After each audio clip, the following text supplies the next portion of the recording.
क्या लिखा है? बिजली चाहिए, सड़क चाहिए, पानी चाहिए, आउटसोर्सिंग में रोजगार चाहिए। इसमें आप एक भी विषय में आप पॉजिटिव नहीं है, एक भी विषय में आप पॉजिटिव नहीं है।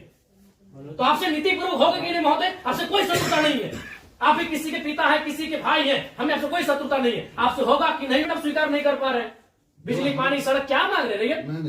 ना ये लोग रैक मांग रहे हैं, ना टेंडर मांग रहे हैं, ना आउटसोर्सिंग एजेंसी में अपना कुछ नहीं मांग रहे। बताइए, आपने एकदम स्पष्ट बोलिए, आपसे कोई लड़ने का हमारा इरादा नहीं है कि आप सक्षम हैं कि नहीं है, कि हम लोग अन्य तरीके से लड़ाई को लड़ लें। देखिए, बर्बाद तो होना है, झारखंडियों का अपने राज्य में बर्बाद होना ये तो तय है। आप एकदम खुल के बोल दीजिए कि आपकी जो भी समस्या हम सुने, हम सक्षम नहीं है। अगर सक्षम भी है तो हमें प्रेशर ऊपर का, हम नहीं कर पाएंगे। नहीं, देखिए महोदय, आपके जो डिमांड है हम हेडक्वार्टर भेज देंगे। कब क्या हेडक्वार्टर? आज सुनिए, दादाजी मर गए, जमीन का मुआवजा और नियोजन की लड़ाई लड़ते लड़ते पिताजी अंतिम पड़ाव में है और बेटा को ही बोल के जा रहे हैं बेटा लड़ लेना। 3 पीढ़ी हमारी बर्बाद हो चुकी है विस्थापित क्षेत्रों में। हेडक्वार्टर कहाँ है? हेडक्वार्टर भेज देंगे, हेडक्वार्टर भेज देंगे।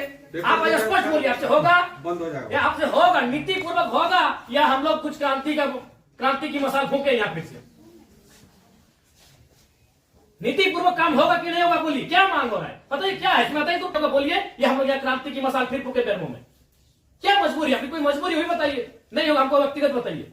अगर आपको सार्वजनिक लग रहा है कि आपकी लोक हंसी होगी और लोग आपका मजाक उड़ाएंगे, आप हमको व्यक्तिगत बताइए, क्या मजबूरी है? एक भी विषय में आप सहमति नहीं है।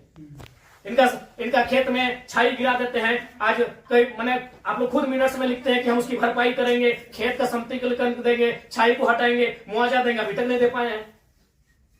हेडक्वार्टर कहाँ है? हेडक्वार्टर, अरे उतना दिन में लोग तो भगवान और ईश्वर अल्लाह को खोज लेता।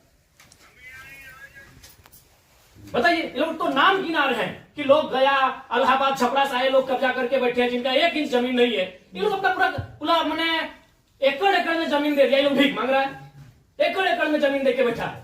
1 एकड़, 4 एकड़, 5 एकड़ जमीन देके बैठा है, लोग भीख मांग रहा है जमीन बैठ के। और जो लोग कहां से आए हैं, इन्हें कुछ सारोकार नहीं है, वे लोग मार्केट लेके बैठे हैं, उनको बिजली, सड़क सब सुविधा दे रहे हैं। आप लाचार हैं, बोलिए, आपकी लाचारी पे हमको भी एक तरह सारा बिल्कुल गुस्सा नहीं आ रहा है। छोड़ दीजिए सब, क्या झूठ मूठ का आप भी अपना समय ले रहे हैं, मेरा भी समय ले रहे हैं। एक भी विषय में आपको पॉजिटिव नहीं है। क्या मजबूरी? आप स्पष्ट बताइए, एकदम स्पष्ट बताइए आपकी मजबूरी क्या है। या आप बोल दीजिए कि हम सक्षम नहीं है इन विषय पे बात करने के लिए, हम लोग कोई रास्ता ढूंढेंगे। वैसे भी हम लोग कोई और रास्ता ढूंढ के झारखंड राज्य लिए हैं, नीति से झारखंड राज्य मिलने वाला था। हम लोग कोई और रास्ता ढूंढ के ही राज्य लिए हैं, तो अपना अधिकार भी ले लेंगे, जो बचेंगे वो लेंगे।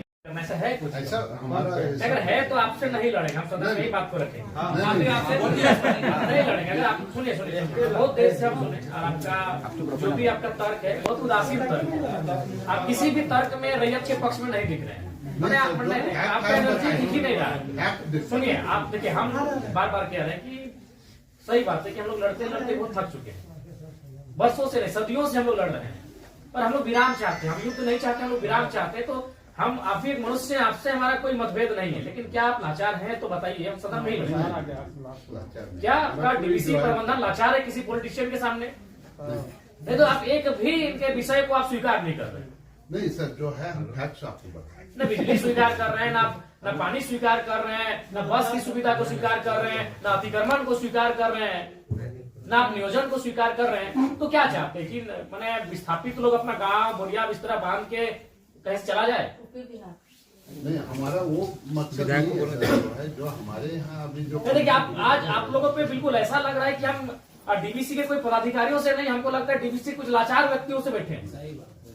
आप लोग कभी अपने भाई बात, आज आप ऑटोमेटिकली जयराम महतो जब विधायक नहीं था तो हमको पदाधिकारी पे गुस्सा लगता था, लेकिन आज आप लोग पे दया लग रहा है। कहीं आप लोग भी तो लाचार नहीं है। आज हमको ना टेबल पटकने का मन कर रहा है, ना आपसे हमको गुस्से में बात करने का मन कर रहा है, हमें आप पे दया लग रहा है। क्या आपकी मजबूरी क्या है? एकदम आप लोग मजबूर लग रहे हैं। इतने बड़े बड़े पदाधिकारी जो मतलब अगर हम इसको अगर पुलिस और मैंने प्रशासन से जोड़े तो आप लोग डीसी और एसपी रैंक के पदाधिकारी हैं, आप लोग एकदम लाचार लग रहे हैं वो अंगूठा छाप नेताओं के सामने। क्या हमने बता दी, खुल के बता दीजिए। बिल्कुल हमें आपसे लड़ने का कोई शौक नहीं। आज सच बोल रहे हैं, आज हमको आप पे एग्रेशन नहीं, एकदम आज आप पे हमको दया लग रहा है कि आप लोग लाचार हैं। नहीं तो एक भी स्टेटमेंट, क्योंकि हम मरना होगा। हमें एक कम से कम अगर हम लोग 10 लोग लड़ने जाते हैं तो 3-4 को मरना होगा, जो बचेंगे वो जिएंगे। यही हमारा राज्य बनाना, यही कुछ लोग मरे, जो बचे आज वो जी रहे हैं। तो हक की बात में भी कुछ लोग मरेंगे, हमारा सर कटेंगे, जो बचेंगे वे लोग इसे देखेंगे। नहीं आप स्पष्ट कीजिए, आपका नीति ये बहुत देखी है, तब से हम सुन रहे थे। अब स्पष्ट कीजिए कि आपसे होगा कि नहीं होगा। टेक्नो फेक्नो रेक्नो दादा हम लोग को 6 साल से घुमा रहे हैं। लाचार प्रतीत हो रहे हैं। ऐसा लग रहा है कोई आपको घर में बैठ के चला रहा है। ऐसा लग रहा है कि आप रोबोट बन के बैठे हैं। आप पदाधिकारी नहीं है, आप डीवीसी के पदाधिकारी नहीं, आप रोबोट हैं। नहीं वो बिल्कुल आपसे कोई सदना में आपसे लड़ना भी नहीं है। कितना लड़ेंगे, सदियों से लड़ रहे हैं। अपना जमीन देके हम लड़ेंगे, अपना जमीन हम लोग देके हम लड़ेंगे। सबने आप लोग महिलाओं को लात मार के भगा दे रहे हैं।